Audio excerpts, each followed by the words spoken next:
Well, good morning. Thanks for tuning in today. There's a unique music festival that has been part of Upper Michigan for over a quarter century. They're preparing for a new season coming up in June. We'll talk about that and more starting right now. From TV6, this is The Ryan Report. Here's your host, Don Ryan. The event I was talking about is the Pine Mountain Music Festival, which had its beginnings in 1991. It's one of only a few summer festivals in the country producing a season of professional opera, chamber music, and other genres of music, including folk and jazz. Joining us this morning to talk about the festival and more is Dr. Joel Nevis. He is the Associate Professor of Music at Michigan Tech University. Dr. Nevis, Joel, welcome to the show. Nice to have you with Don. us. You know, before we talk about the festival, I'd like to talk a little bit about you so people get to know you. Sure. I think you're originally from Utah? Yes. And you started your schooling there? Yeah, I started my schooling at Brigham Young University in Provo, Utah, Okay. and got my bachelor's and master's degrees there in trumpet and orchestral conducting. Okay. And you finished up your education at Arizona State? Yeah, Arizona State University, Tempe. I got a Doctor of Musical Arts in orchestral, opera, and choral conducting. Okay. Did you start out as a kid having an interest in music, or is that something that came along? When I was 11 in 6th grade, we had to be in choir or band, and Okay. I did not want to sing at all. Okay. And so there were a bunch of musicians that brought in instruments, and someone played trumpet. And I looked at it and I said, that's my instrument. And so I started playing trumpet in 6th grade and played trumpet all throughout high school and college, and then switched to being an orchestra conductor near the end of my bachelor's degree. Did you come from a musical family? Yeah, I mean, there's a lot of love of music in my family, but in terms of being a professional musician, I'm the first one. I mentioned that you were the conductor of the Keweenaw Symphony Orchestra. You've actually guest conducted kind of all around the country and around the world. That has to be pretty fascinating. Oh, it's fun. Yeah, I was in China, central China, a few years ago, conducting Tchaikovsky with Okay. a group there, a very talented group of all Chinese musicians.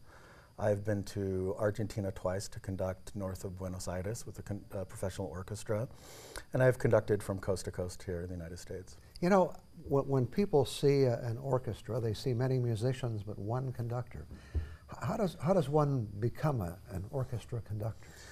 Well, I think it starts by playing an orchestra instrument and sitting back there and saying, I can do this better than that guy. Give me a chance. And so I remember sitting there, you know, listening to the second bassoon being out of tune and saying, hey, why don't you fix that? That's not being fixed. Give me a chance at that. So I decided I wanted to get the baton and be in front of the group and then be the person that got to make musical decisions. It's a blast. Is there some special training that you have to go through to? Yeah, I mean, I've been to conducting workshops and so forth. I have 2 degrees in orchestral conducting where you learn the craft of conducting Beethoven first and foremost, and then you learn harder music like Stravinsky and so forth. And then you have recitals, and I went on to the doctoral degree and learned it there. And so there's about 5 years of academic training in orchestral conducting, then many workshops and conducting competitions and so forth.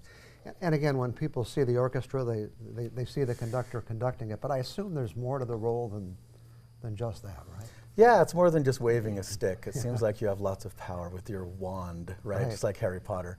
Right. But it takes a lot of rehearsing. It takes a lot of motivation. It takes a lot of coaching. It's sort of, you wear many different hats as a conductor. You're a therapist sometimes, you're a coach. Other times you're a motivational speaker. Other times you are a collaborator and an artist and so forth.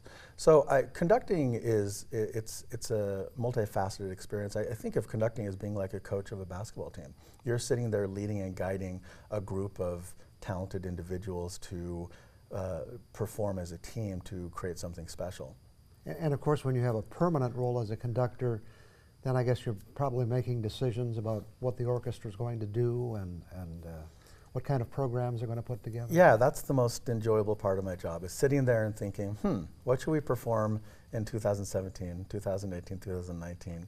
And so this year we did Tchaikovsky's Fifth Symphony, and we did some Vaughan Williams. Next year we're going to do Rhapsody in Blue, and we will do some more Russian music and so forth. So to me, the funnest part is choosing what we get to play. 'Cause that's no one tells me what we have to play. I get to make that decision. How did you wind up at Michigan Tech? Not a school known for music. Yeah, it's a school known for engineering, right? Right. But we have a pretty darn good music department there. I got my my doctoral degree at Arizona State, and tried to make it into the college conducting world, but it's very difficult to make it. There's 150 people that apply for one job, and they only choose one person. So for about 3 years, I worked in Utah with high school and middle school orchestra. Then I submitted an application to Michigan Tech and came here, and I got off the plane, wanted to get right back on it because it was cold and it was unfamiliar, felt like a foreign country. But I went here, and what really drew me to it was the people. The people here in the UP, the people at Michigan Tech and in the Keweenaw Symphony Orchestra are fine individuals, talented, and I thought this is a place my family would like, and so we've loved it. We've been here almost 9 years now. Okay. I want to talk about the Pine Mountain Music Sure. Festival, and we'll do that in just a minute. Right now we're going to take a break. Back with more on the Ryan Report in just 2 minutes.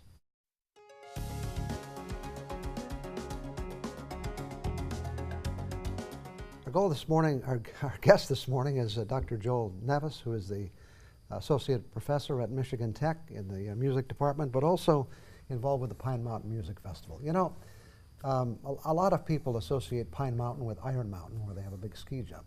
But the festival is really more than an Iron Mountain event.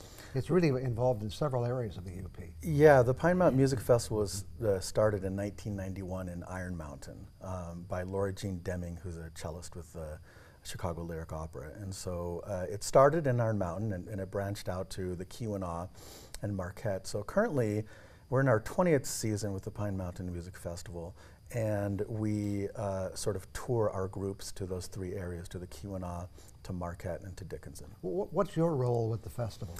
I'm the artistic director and the conductor, and so I make artistic choices. I get to hire people. I get to play a role in deciding what the repertoire is. I get to conduct the opera. It's a great job. Okay. What's the mission of the festival? What are they trying to accomplish? Well, we bring superb professional classical, folk, jazz, opera music to the UP. There's no opera festival in the Upper Peninsula. We're one of the few opera festivals in the Upper Midwest.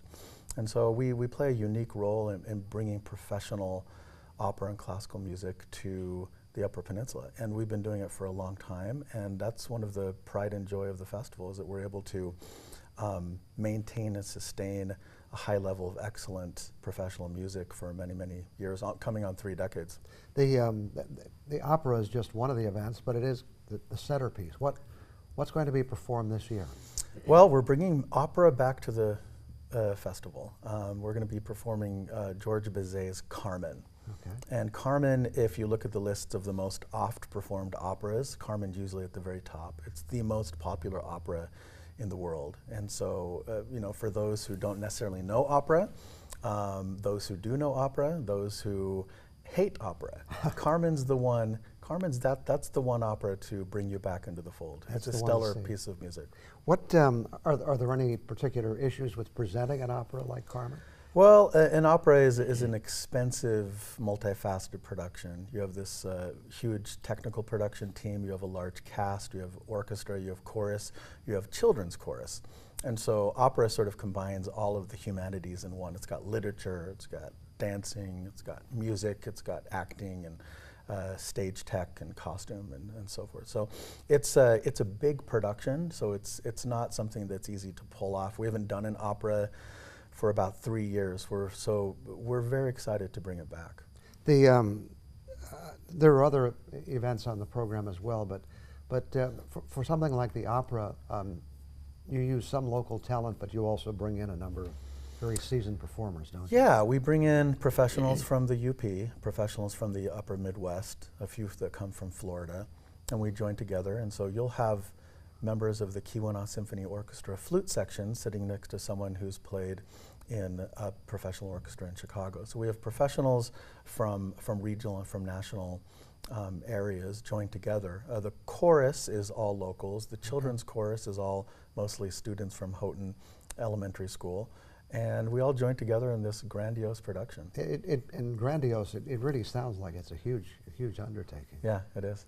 And we should, well, we'll get back to all the sites, but the opera itself is only presented at the Rosé Center on 2 dates, correct? It is, yeah. The opera Carmen is presented on June 28th and June 30th in the Rosé Center. It's expensive to transport an opera across hundreds of miles.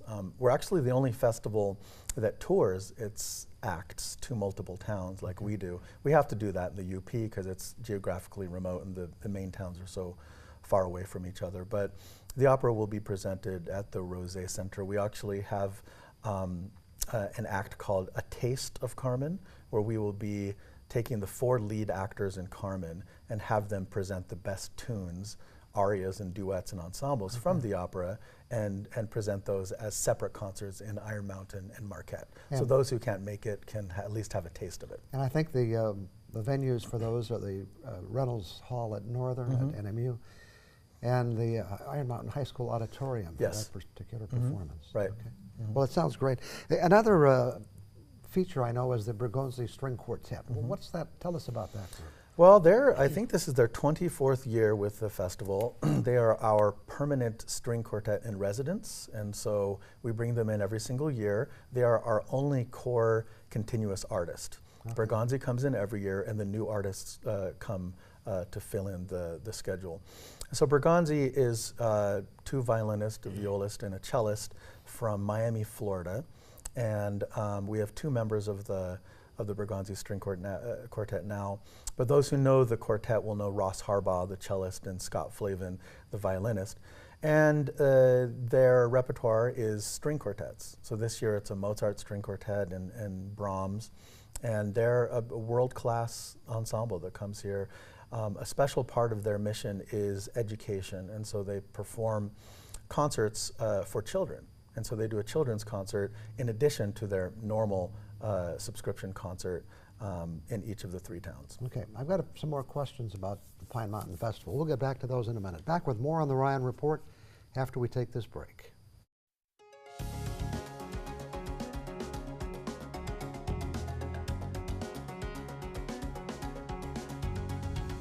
Our guest this morning again is Dr. Joel Nevis from the Michigan Tech faculty, and also here today really speaking about the Pine Mountain Music Festival. One other group I wanted to make sure I talked about was something called Upstarts. Tell us what that's about. Yeah, Upstarts is a capital U and a capital P, meaning Upper Peninsula. Right. And Upstarts are talented, local, emerging professional Yooper musicians that are chosen via talent contest to perform with the festival. And so part of the reason of Upstarts is that these are musicians that highlight the incredible quality and talent, musical talent, artistic abilities of young musicians here in the UP. This is our 6th year of presenting Upstarts, and these musicians, and it's 4 people that are the winners of the contest, and they do performances in Dickinson, Marquette, and Keweenaw. And so it has been 6 years of having 4 new people every single year that are professional, or at least emerging professional artists to be part of the festival. So it's really a testament to the quality of the music education here in the Keweenaw, in Marquette and Dickinson, that we're able to find such talented musicians to be part of the festival. Okay. Now for people interested in going to any of these events, I know tickets are on sale. Yes. I think it's probably the best source is the website, which is pmmf.org. .org, yes. Okay. And it provides information on the events, the venues, and where they're going to be. But as we pointed out, some are in the Copper Country and the Keweenaw, some in Iron Mountain, some in the Marquette area. Yes. So there are opportunities for people to really take advantage of it. Let me talk for just a couple of minutes before we go about the Keweenaw Symphony. It also has a fascinating history, I believe. The Keweenaw Symphony Orchestra is the oldest orchestra in the Upper Peninsula. Started in 1970 at Michigan Tech. So it's housed by Michigan Tech, but it's really a community orchestra that intermingles Tech students, Tech faculty and professors and staff, and then music educators and community members from around the UP. So we all join together on Tuesday nights for a grandiose, fun, epic rehearsal, and then we do about 4 performances per year in the Rosé Center. And the season is done now. the 2017-18 season, and I assume this fall we'll start a new season? Yeah, we start a new season. We have an alumni concert, which is all of the alumni going back to 1970. We'll be performing on stage with music directors from the past joining us as well. In December, we do our second performance with the Minnesota Ballet of Tchaikovsky's Full Nutcracker. And so a live ballet with a full pit orchestra is pretty rare these days. And so it's gonna be a great year. It's a wonderful orchestra, and I'm very proud of it. For a school, Michigan Tech, known rightly so for engineering and technology, we have a great art scene there. Great choirs, great jazz band, great orchestra. And I know that at times the symphony even tours. Yeah, we just went on a tour of the upper Midwest. We went to Crystal Falls, Algoma, Ironwood, and Minneapolis, and performed Tchaikovsky's Fifth Symphony. Okay. You also have an event, the Keweenaw Honors String Festival, which again works with young people. Can you tell me what that's about? Yeah, we'll bring in a professional artist to perform on a string instrument and invite all of the string students throughout the UP to join us on the Rosé stage.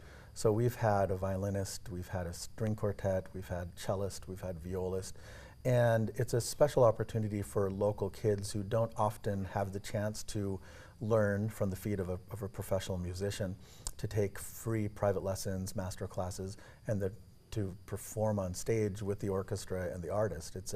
I think it's an important educational mission of the orchestra, is to bring in the latest generation of talent.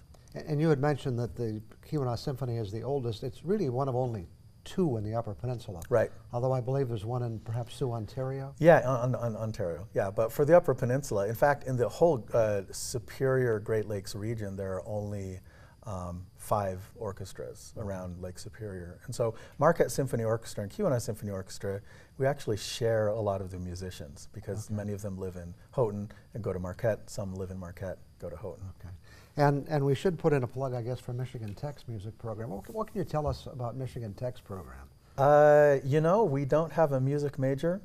We don't even have a department. It's a music division. For such a small organizational unit, Michigan Tech has a real impressive array of musicians, faculty, and ensembles. We've got 2 jazz bands. We've got 2 choirs. We've got the pep band, right? When you go on Google and type in pep band, the first search result is the Tech Huskies pep band. Yes. We've got orchestra. We joined together for musicals. We did West Side Story by Bernstein's music last year. So it's an impressive array of musicians. When these students come, they're coming to study engineering or computer science or forestry. But they come in with these tremendous skill sets and join together for music making. And so I applaud the music department for being able to create such great artistry with people that aren't studying music. It's kind of a miracle. It really is, and as you point out, many of them are there for other studies, but certainly bring a lot of talent to the scene. Thanks very much for coming in this morning, for talking with us. The Pine Mountain Music Festival sounds really exciting again this year, and it really is from mid-June to the end of June. And June 15th to June 30th. And again, check out that website at PMMF, PineMountainMusicFestival.org. That's correct. Okay, thanks again. Thank you. I'll have some other thoughts for you in just a couple of minutes.